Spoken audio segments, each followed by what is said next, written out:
गोविंद शिल्प घेऊन येत आहे 79 ट्विन बंगलोचा भव्य दिव्य पंढरपुरातील एकमेव प्रकल्प। आमच्या प्रकल्पाची वैशिष्ट्ये मनाला शांती देणारं महादेवाचं मंदिर, मुख्य रस्ता सुमारे 30 फुटांचा, अंतर्गत रस्ता सुमारे 20 फुटांचा, ग्रामपंचायत योजनेचा प्रत्येक बंगलोजला स्वतंत्र नळ, सांडपाण्याची सुरक्षित विल्हेवाट, सर्व टाइल्स ग्लॉसी आणि नामांकित कंपनीच्या, सर्व स्टेअर, खिडक्या, चौकटी सुपर ब्लॅक ग्रेनाइट, दोन्ही अटॅच बाथरूम पूर्णपणे टाइल्स, पंतप्रधान हर घर नल योजना पूर्णत्वाकडे, bathroom basin kitchen CP fittings हे जगवार कंपनीचे, स्टीलवर पूर्णपणे जिंदाल कंपनीचे, 1000 लिटर पाण्याची टाकी, 150 लिटर सोलर वॉटर हीटर सोबत वॉटर प्युरिफायर, प्रत्येक बंगलोजला स्वतंत्र पार्किंग, दर्शनीय भाग पूर्णपणे डॅटो टाइल्स, टाटा प्रवेश कंपनीचे आकर्षक भक्कम दरवाजा, फुटी उंचीचे सुरक्षित कंपाऊंड। मग विचार काय करताय? गोविंद शिल्प, पत्ता गट नंबर 95, हॉटेल अंगण शेजारी, टाकळी रोड, पंढरपूर।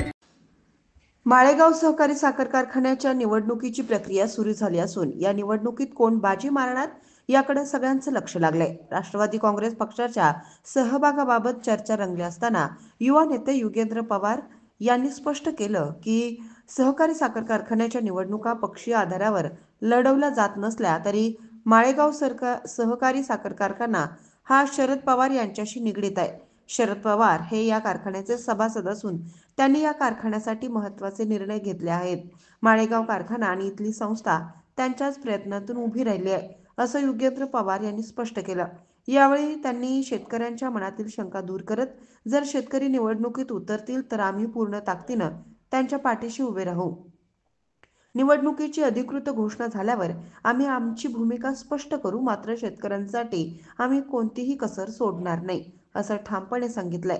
त्यांनी अप्रत्यक्षपणे निवडणुकीसाठी सज्ज असल्याचे संकेत दिले आहेत। बुधवारी बारामती दौऱ्यावर असताना त्यांनी पक्ष कार्यालयात पत्रकारांशी संवाद साधत आपल्या भूमिकेवर भाष्य केलंय।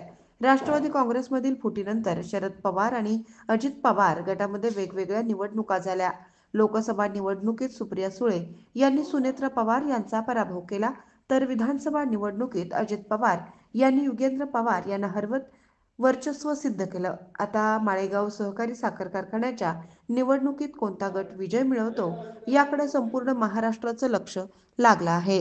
साखर कारखाने आणि राजकारण यांचा नेहमीच जवळचा संबंध राहिलाय, त्यामुळे या निवडणुकीतही मोठी चुरस पाहायला मिळणार असं स्पष्ट दिसत आहे।